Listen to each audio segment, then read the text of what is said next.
Bonjour, alors aujourd'hui on va pas se faire une vidéo de visite, de site, de flash, etc.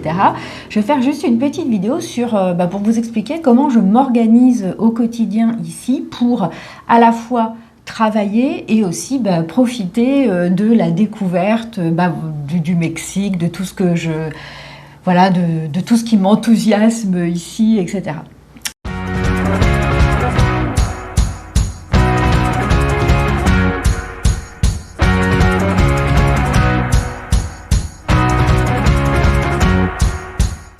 Donc j'ai pris quelques notes parce que voilà, j'ai peur d'oublier, c'est le matin pour moi ici, et le matin des fois j'oublie un peu des choses. Vous avez peut-être vu ça dans la dernière vidéo, et si vous ne l'avez pas vu, je vous la mets juste là.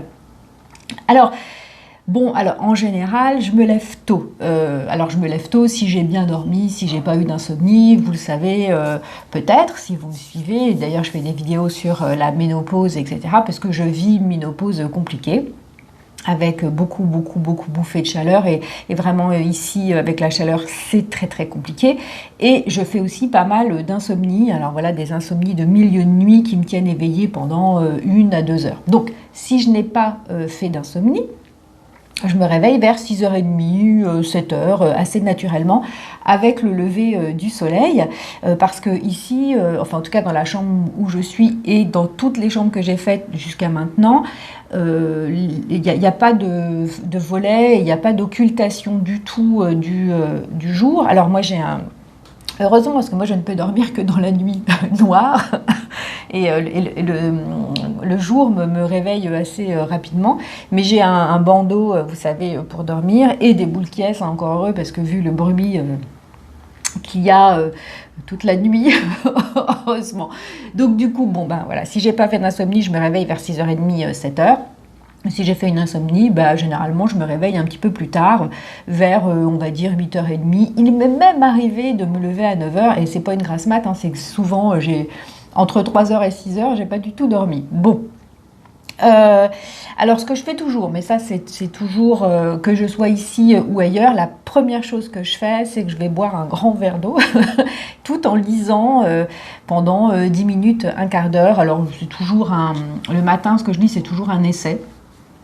Parfois en anglais, souvent en anglais, hein, j'essaye de garder un petit peu de connaissance de cette langue, mais aussi parfois en français.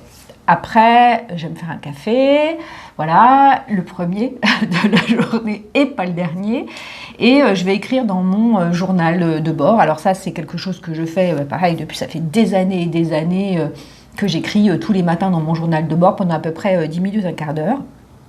Et puis, deuxième café, je vais, ici en tout cas, lire tout de suite mes emails et y répondre. Alors, les emails français, puisque vous vous êtes levé pendant que je dormais, enfin, toute la matinée, moi, voilà, c'est la nuit pour moi, toute votre matinée, c'est la nuit pour moi. Et du coup, voilà, je réponds aux choses, aux emails que j'ai reçus, etc. Je me fais des petits tours dans les réseaux sociaux, voir ce qu'il y a de nouveau, etc. Et c'est des choses que je faisais pas avant, hein, les réseaux sociaux le matin, enfin que je fais pas en France en tout cas. Et puis, contrairement en fait à ma vie en France, normalement je médite. Mais en fait là, je sais pas pourquoi, je médite très peu. Alors il m'arrive de méditer, mais plutôt dans l'après-midi. Bon, écoutez, voilà, la méditation, c'est comme ça va et ça vient. Et c'est vrai que en France, je médite tous les matins. Par contre, pendant 10 minutes, un quart d'heure aussi, mais c'est vraiment, ça fait partie de ma routine quotidienne. Là, c'est pas le cas. Et puis après, si c'est une journée où j'ai envie où j'ai programmé une visite, je vais faire ma visite, alors dans un musée, ou alors je pars dans une autre ville, ou je vais visiter un site archéologique, enfin bon bref, ou je vais me balader tout simplement dans la ville, puisque le matin, j'allais dire il fait frais. Non, il ne fait pas frais. Hein. Le matin ici, c'est 30 degrés, c'est pas... Vous voyez? Alors à part aujourd'hui, où cette nuit il a plu toute la nuit, et il ne fait, là il est 10h30 quand j'enregistre, et en fait ce matin il fait 27 degrés au lieu des 30 habituels à cette heure-ci, donc c'est super, je revis un petit peu, voilà. Donc le matin, voilà, c'est les visites, etc., les balades, mais c'est aussi le moment de faire les lessives, faire la lessive, les courses, de nettoyer ma chambre, etc. Vous voyez, je vous raconte vraiment tout. Et puis, voilà, quand je pars pour le centre-ville, je prends comme d'habitude le bus. Hein, je vous ai déjà parlé du bus en fait dans la ville de Mérida ici. Et alors, je suis super contente parce qu'en fait, je suis retombée sur mon chauffeur de bus, celui, vous savez, qui s'est arrêté pour acheter au coin au carrefour, en fait, une petite bière là. Cette fois-ci, alors c'était très fort, en fait. Là, il s'est carrément arrêté dans une épicerie. Il est descendu du bus et il a fait ses petites courses. Voilà. Et puis nous, on était là, dans le bus qui était allumé, hein, qui tournait. Voilà, tout le monde était là, tranquille, mais personne trouvait ça bizarre. Donc moi, je trouve ça génial, quoi. Donc bon, après, le pauvre gars, c'est vrai, le pauvre, enfin, il peut pas faire ses courses, donc il faut bien qu'il le fasse, hein, voilà. Donc du coup, ça c'est super. Donc ça, c'est quand je vais à l'extérieur. Donc pareil, à chaque fois que je prends le bus pour ce fameux bus, alors qui n'est pas du tout climatisé, etc., hein, bon, je perds 1 litre d'eau. Alors, je ne perds pas un kilo de gras, ce qui est dommage, mais en fait là je perds 1 litre d'eau, hein, donc c'est voilà. Mais heureusement en centre-ville, enfin en tout cas à Mérida, il y a des vendeurs de glace. Alors c'est une maison traditionnelle, hein, qui vendent des glaces. D'ailleurs ils font que ça, hein, que des glaces, et c'est plutôt bon signe. Et du coup voilà, je recharge mes batteries aqueuses, on va dire, avec une petite glace ou un petit verre. Voilà. Alors j'ai découvert il n'y a pas longtemps un café qui s'appelle Café Crème dans le centre de Mérida. C'était vraiment, je suis tombée dessus tout à fait par hasard. Je ne cherchais pas, donc c'est un café français. Et ce que j'ai beaucoup aimé, c'est que le café est vraiment très bon, mais qu'ils ont aussi des pains au chocolat, etc. J'ai pris un pain au chocolat qui s'appelle là-bas chocolatine, et je lui demandais s'il était du sud-ouest. Il me dit non, non, pas du tout, c'est qu'en fait ici chocolatine c'est plus facile à écrire et à prononcer que pain au chocolat, en fait, pour les Mexicains. Alors ce que j'ai apprécié dans ce café, c'est que les prix sont mexicains, ce ne sont pas des prix français, et je trouve que c'est quand même appréciable, voilà, que tout le monde puisse voilà, goûter un pain au chocolat ou un pain au raisin ou quelque chose comme ça. Bon, et en fait, ils ont exactement le même goût qu'en France. Donc, moi, je soupçonne, je les soupçonne d'avoir un pâtissier français, ou je ne sais pas, ou peut-être de faire venir par kilo entier des pains au chocolat congelés. Je ne sais pas. Bon, je ne sais pas comment ils font. Bref. Donc ça, c'est une petite parenthèse. En milieu de matinée, quand je reste ici, que je ne suis pas en visite, je déjeune. Alors moi, je déjeune jamais en France, mais alors vraiment jamais. Et je déjeune quoi? Généralement, je me fais des œufs sur le plat, des tortillas au fromage, voilà, des choses comme ça, donc plutôt du salé. Et puis après, je commence à travailler tout simplement. Voilà, j'écris. Alors, voilà, je rédige surtout. Ce que j'ai à rédiger, en tout cas, je le fais plutôt le matin. Et juste une petite parenthèse.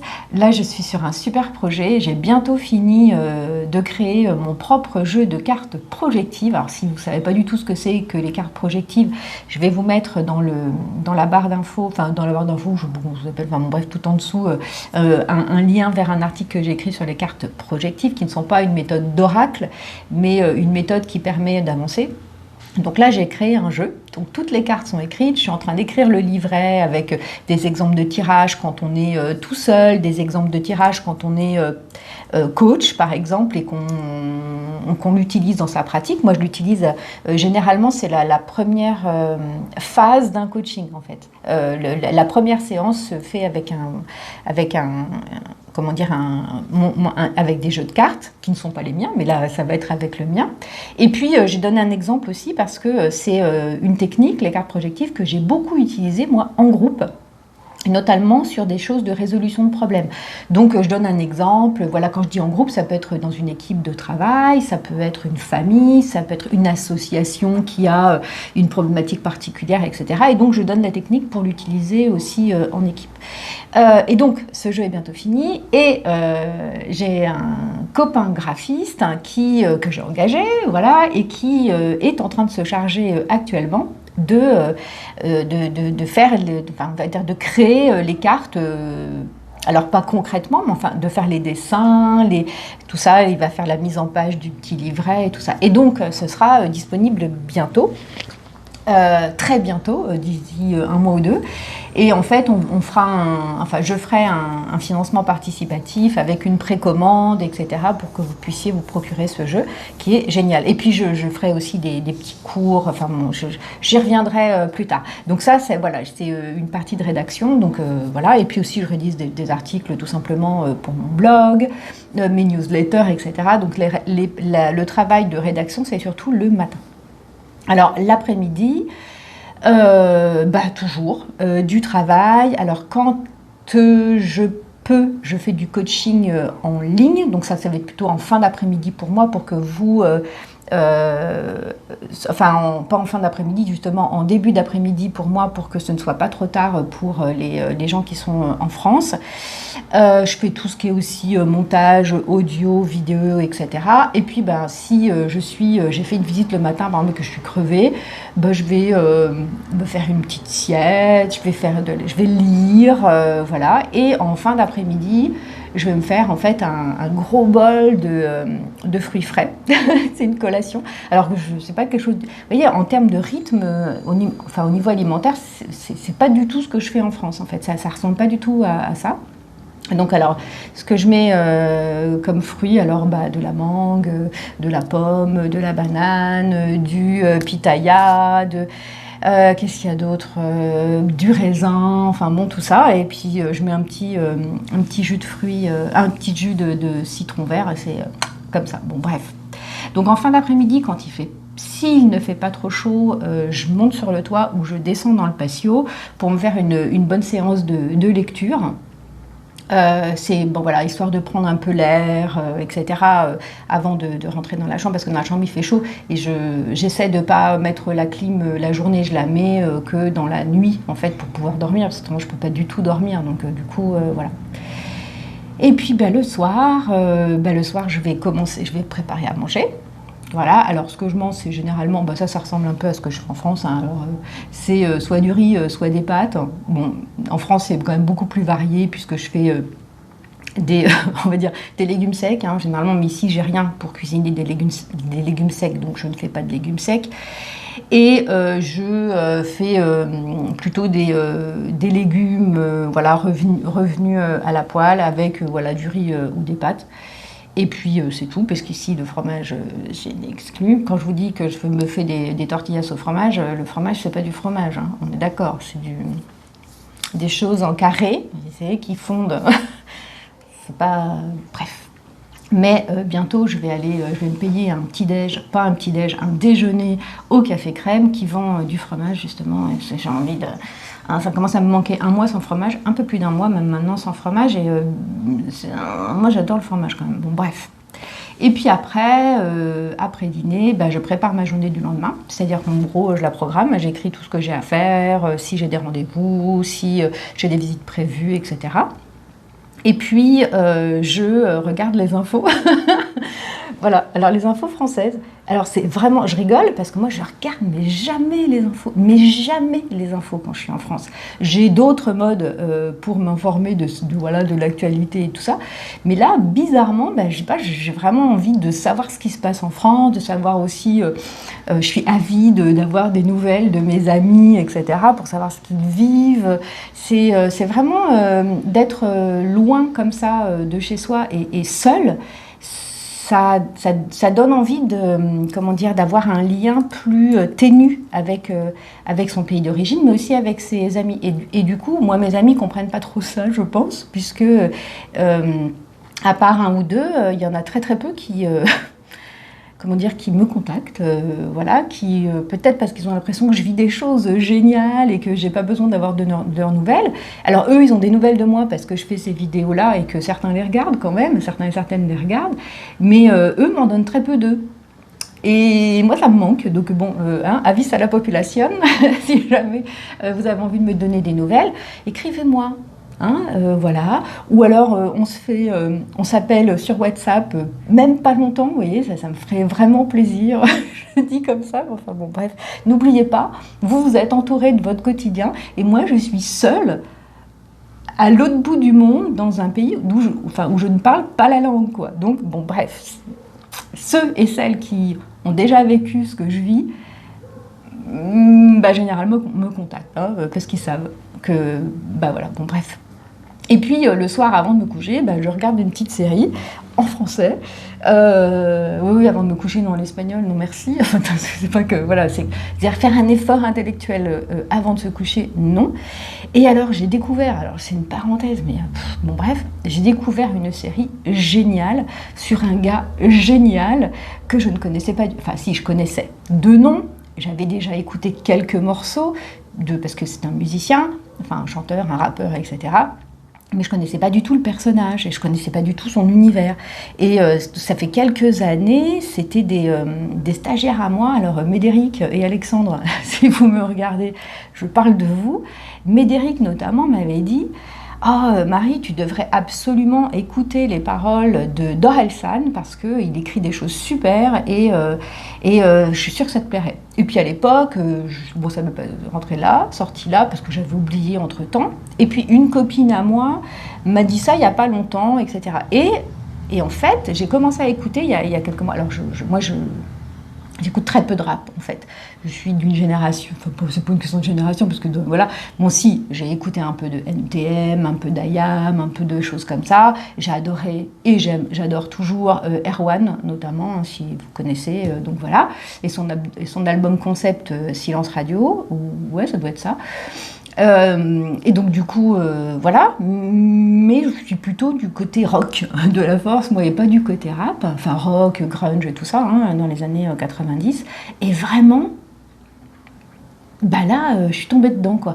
Et la série dont je parle, c'est une série documentaire qui a été faite par son frère, et qui le suit de la fin de l'adolescence jusqu'à aujourd'hui, et... mais c'est formidable. C'est formidable, non pas pour le rap, etc., mais c'est qu'en fait, c'est d'une sincérité, c'est enthousiasmant. On voit tous les doutes, on voit d'où ils sont partis, on voit, mon Dieu, que ça m'a touchée. Parce qu'en fait, on se rend compte que de réussir enfin, réussir, c'est pas gagner de l'argent, hein, on est bien d'accord, hein, mais c'est réussir un projet. Ça prend du temps, on est plein de doutes, on a tout envie de plaquer du jour au lendemain. Et en fait, là, c'est un gars normal, avec un groupe de potes normaux, comme on en a beaucoup croisé. Vous avez fait partie d'un groupe de potes comme ça, j'ai fait partie d'un groupe de potes comme ça.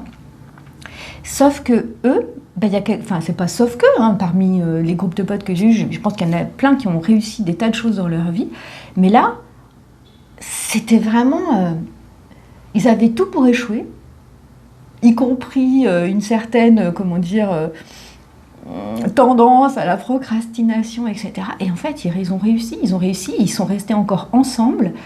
Et ce gars, Orelsan, alors après, du coup, je me suis plongée dans les albums, dans les paroles, etc. Moi, il me touche. Lui, son copain Gringe, qui après là, j'ai découvert, hein, voilà, a écrit un livre sur son frère qui est schizophrène, etc. Et sur la schizophrénie en général, ce que ça... Voilà. En fait, je trouve ça formidable que ces gens, ils soient toujours... Ils n'ont pas été complètement... Ils ne sont pas déconnectés. On voit Orelsan dans son quotidien avec sa famille, avec ses mémés, quand il vit à un moment parce qu'il y a deux saisons, saison 1, saison 2, les deux sont formidables, mais vraiment formidables. Je trépigne, j'avais vraiment envie à chaque fois de regarder un épisode supplémentaire, parce que c'est de voir des gens comme ça qui sont pas hors sol, quoi. C'est des gens normaux qui ont gardé des rapports normaux avec les gens de leur entourage, et qui ont eu du succès. Comme quoi, avoir du succès dans ce qu'on veut. Alors, ça ne veut pas dire forcément être un rappeur de génie, etc. Le succès, ça peut c'est complètement autre chose et pas forcément devant les autres. On a du succès, c'est pas forcément public, le succès. Mais moi, ils m'ont touchée. Alors, si jamais quelqu'un connaît Orelsan, parce que moi, ce qui m'a vraiment beaucoup touchée en lui, c'est son incapacité parfois à accoucher d'un texte, d'idées, etc., qui sont à l'intérieur de sa tête bloquées. Et moi, j'ai des techniques pour le débloquer. Donc, si jamais, je dis ça, c'est vraiment une bouteille à la mer, c'est plus une plaisanterie qu'autre chose. Si jamais vous connaissez Orelsan, donnez-lui mon adresse, mail, enfin pas mail, enfin l'adresse de mon site.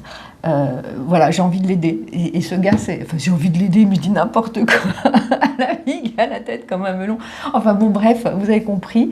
Et ça m'a beaucoup touchée. Donc, le nom de la série, c'est Montre jamais ça à personne, il me semble, ou montre ça à personne. Je montre jamais ça à personne. Et vraiment de voir cette trajectoire, et ben moi j'ai trouvé ça formidable. Donc je ne vais pas écouter du rap pour autant. Enfin ça dépend, hein, je dis bien ça dépend, parce que moi le rap, voilà, avec l'autotune, des gamins qui ne savent pas chanter et qui sont que sur des choses violentes et qui, je sais pas, bon ça ne m'intéresse pas. Souvent, en plus, la musique n'est pas formidable, alors que on peut faire de la musique, du rap et de la bonne musique, hein, je pense. Hein, voilà, bon, bref. Et j'aimerais toujours mes rockers et mes grungers et mes comment dire et ma musique anarchiste. Mais enfin bon, peu importe. Voilà. Et ben je vais m'arrêter là parce que j'en ai fait encore des tonnes. Et j'espère que ça vous a intéressé de savoir un peu comment je m'organise au quotidien pour à la fois travailler, mais aussi faire des visites et découvrir en toute naïveté ce pays que je trouve formidable. Voilà, à très bientôt. Salut!